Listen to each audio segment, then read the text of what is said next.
What's going on? This is Coach Marcus for Pro Fan Talk, and once again, we are still discussing the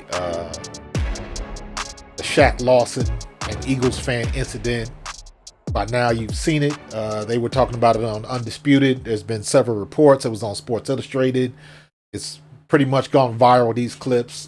This is another clip that you see on the side of me from another fan's perspective. There's several video clips from different angles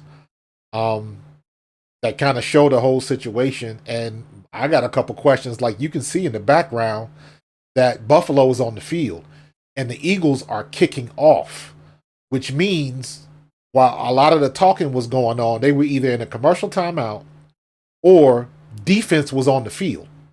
And if that was the case, why are they worrying about what's going on in the crowd? They're supposed to be paying attention to what the defense is doing. So I don't understand that part of it. Secondly, I didn't hear any threats.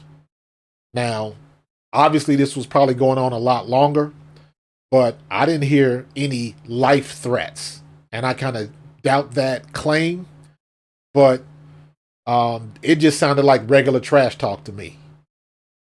Now, they getting all in their feelings because they're losing, possibly. But for all four of them guys to come over there to the crowd, for what? Like, what purpose? What purpose was that going to serve? And what were they trying to do? And when Shaq Lawson put his hands up and shoved the dude, that was a wrap right there. Because there are fans that's looking for a situation like that, but most fans never in a million years think that a player is actually going to be that stupid. Because basically Shaq Leonard stuck his hand in the hornet's nest, and it's going to end up biting him. Because there's plenty of people around that were probably filming, and you can even hear the security guard's going to come up on the end and ask the guy, like, I think he asked him, like, why did you try to reach out for the player or something like that? And you hear everybody in the crowd like, he hit us. He hit us. And the guy said he wants to bring up charges and all that kind of stuff. I don't know if that's going to happen, but it's just an unfortunate situation, and it was unnecessary because none of those guys from the Buffalo Bills needed to even do that.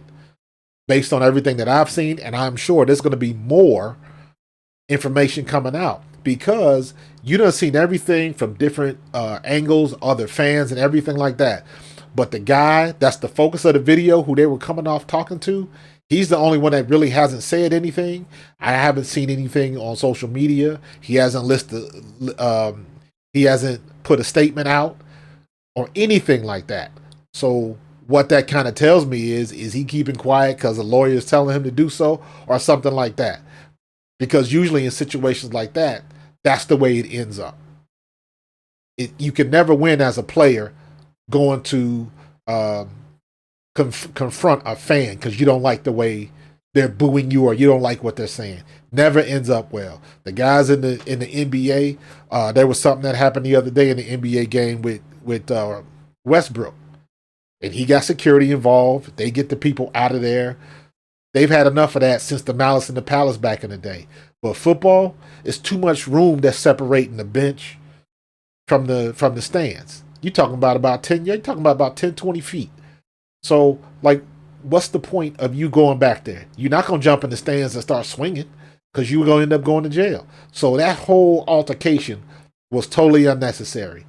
Very zero discipline on that side of the bench, especially when the game is going on, because that can't do anything for your situation, for your team, none of that. So now Buffalo's got a whole nother distraction that they got to deal with. Buffalo's not out of the playoffs yet, but now they got an additional distraction. I'm not sure. I got to look at who number 91 is. I know they just all supporting their guys, but Phillips was a hothead during the game, jumping off sides and late hits and all of that kind of stuff. So he had his issues during the game. And the fact that the way the game was going probably wasn't helping much. But for them to go back there and do that, I haven't seen anything that'll show that the guy was given death threats or whatever he claimed that was going on for the whole game. Now, and here's the one thing you got to remember. There are hot mics and cameras everywhere by the NFL, by the Eagles security and just the facility at the link, there are cameras everywhere. Not to mention, everybody probably in that section has got a piece of video footage because everybody got an iPhone or an Android phone. So everybody filming.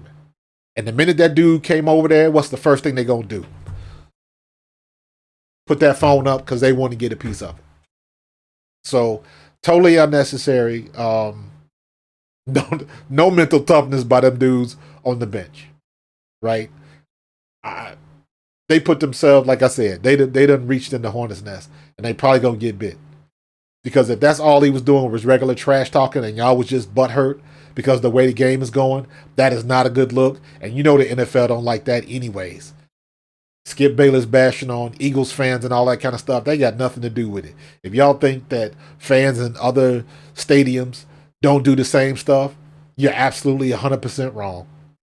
So all that was unnecessary, and they just tried to come up there and bully it, and that's exactly how it's going to come across and how they portray it if this dude decides to get a lawyer and, you know, go after Shaq Lawson and Jordan Phillips and any of them other players over there. Because what were those players going to do, and how was anything that player was doing affecting them playing the game?